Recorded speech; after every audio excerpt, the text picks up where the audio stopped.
Right, I tell you what, the bloody thing sent me in the wrong direction. And now I'm stuck for time in this big, massive, confusing fucking train system. I'm the same thing that sent me the wrong direction. Oh, here, lads. I'm in a rush and other people are in a rush. I've got no idea where I'm going. I have to trust Chat GPT that just fucked up a minute ago. Please let the thing.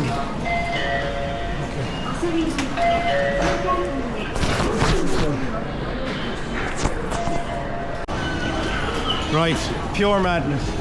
Absolute madness. I'm trying to get that yoke there, 11:30. It says 11, but there's a million other trains leaving at the same time from platform 11. Let's look at the... Jesus, anyway, you wouldn't want to be old and weary, would you? Okay, that says 11, says we're going to Tokyo. I'm so rushed now, I don't know what the fuck was going on with my QR code. Do these people here look like they're going to Tokyo? What kind of a person do you look like if you're a person going to Tokyo? The most crowded city in the world. I guess you'd be a little bit tired and not so much confused, but a little bit weary, I'd say. We certainly don't look like we're going to Disneyland in this queue. But sure, let's give it a go. Alright, here we go. Looks like we're getting somewhere. Now we're sucking diesel, as my dad used to say. 2:30 train, 2:30 at 11:30 a.m. from platform 11, car 8, and I'm looking for car 12. I do have a reserved seat. But Chat GPT has told me, don't panic, it said. I says he's after sent me 7 stops in the wrong direction. It's a good job I gave myself 40 minutes. Meanwhile, right, hold on. That's not my train. Okay, we're all right. So I'm listening to Dan Carlin talking about World War II, and I had asked my Chat GPT for recommendations. I was asking about the brutality of the Japanese. Why were they so brutal? Prolific rapists, apparently. Now we're going to 11, 12. So your man Dan Carlin was just explaining there how culturally, right, they do everything with an incredible intensity.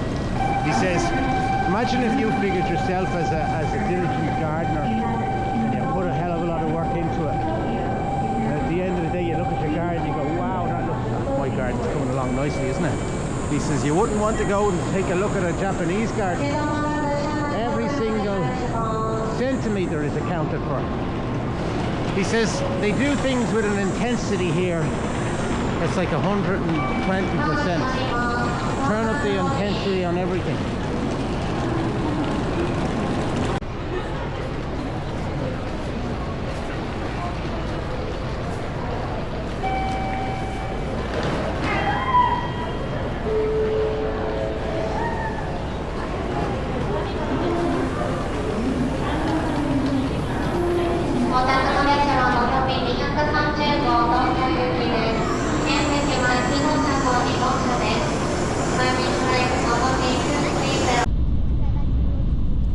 Now, I'm on the train, all is well. There are some beautiful snow-capped mountains over there on the horizon. I will be passing, look at that, the speed train.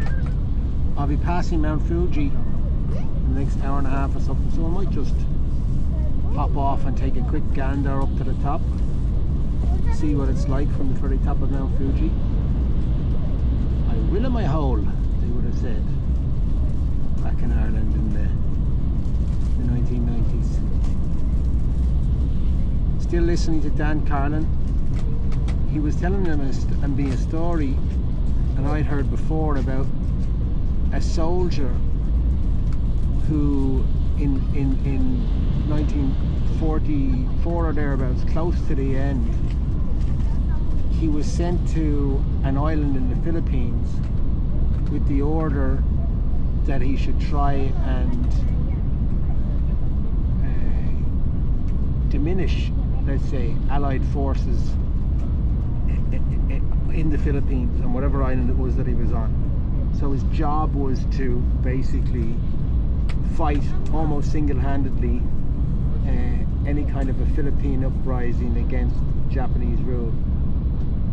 And what happened was that he was up in the mountains in the middle of this island in the middle of nowhere all the way up until the 1970s, because nobody contacted him about the surrender in 1945.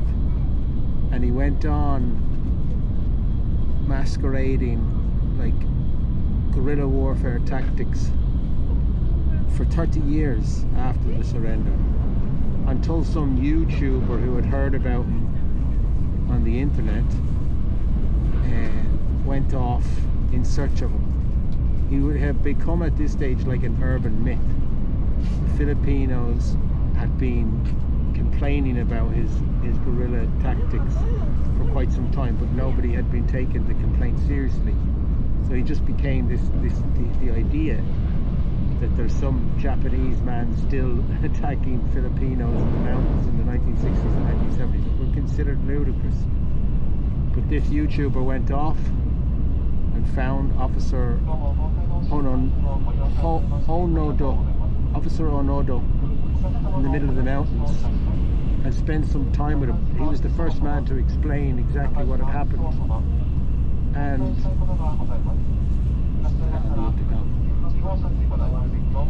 could be telling me the speed that I'm traveling at. Anyway, this YouTuber says to him, bro, your country surrendered after we dropped nuclear bombs in 1945. Everybody else has surrendered. Your country is now a modern state, part of an intricate global system of trade. But this guy insisted, I can't stand down until my officer says so. And the officer, apparently, who had given him his directions, was working as a bookseller in Tokyo when he was contacted. So 30 years after the surrender, everybody had moved on. And because this officer had insisted that he wouldn't stand down until his officer actually came to the site in the Philippines, would he then surrender himself. And when that bookseller was flown by the Japanese state into the Philippines under the spotlight of international media, this officer traipsed out of the forest with quite a number of bullets, an operative AK-47, and also several hand grenades. Boom! Tokyo, baby! It is 1 o'clock or thereabouts. Just deboarded my train and stepped off into the chaos. I'm in the main terminal here, trying to make head or tails of multiple lines. There's like 4 or 5 different lines going off in all different directions. I was going to get the bus, but I can't figure out how to get out of this place. I got a ticket for somewhere called Tamachi, and then I walked through the first set of turnstiles, and then I looked at the first set of directions, and then I realized, you know what, I have to take a bit of a breather. Just stop, take it all in, and then find Tamachi. I think I'm on the light blue line, so I'm gonna follow the light blue line.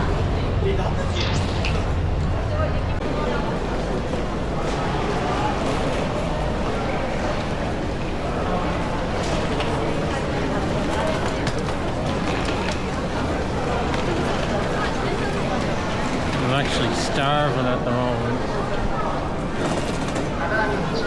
Well, I'm afraid if I take my eye off the direction board for 1 second, I have my ticket in my mouth now. Hold on, I'll get the fuck out of here. Right, I had to stop and chat with my Chat GPT for Usually got about 2 or 3 minutes there. I took a picture of one platform and it said, no, stop, take a breath, turn around 180 degrees, look for the color green.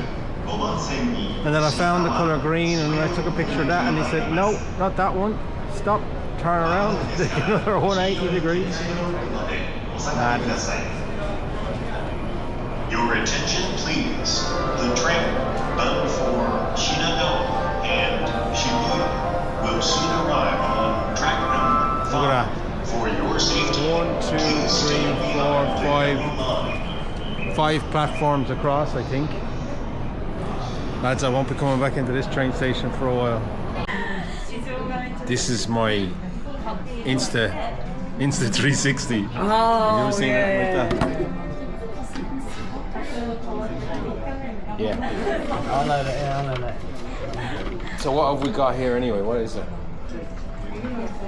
Well,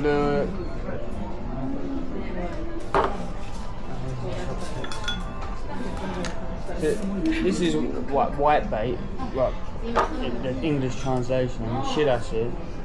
This is salmon, that's the tuna, and then that's salmon roe, like caviar, and then you got rice underneath. But all the fish is raw anyway, right? Except from that white bait, the shit acid. That looks like. Is that fish? Yeah, yeah. That's fish, is it? Yeah, tiny little fish. Deadly. Yeah, this will get me 80% stuffed. But what I've been doing is I'd go to the 7-Elevens and buy those sushi rolls. Yeah, yeah.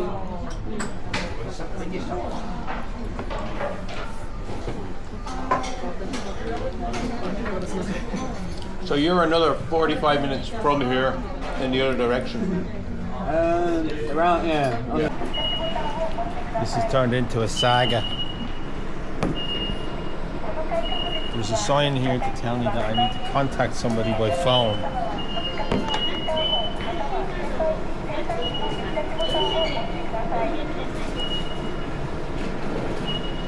Hello, I need to pay money for the train.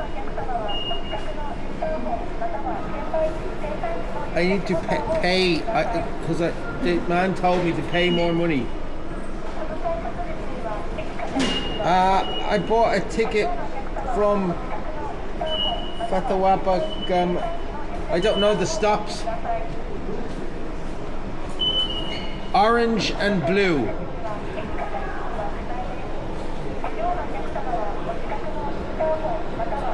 Yeah, I think 180. Will I put it? Will I leave it in the tin box? Okay, thank you.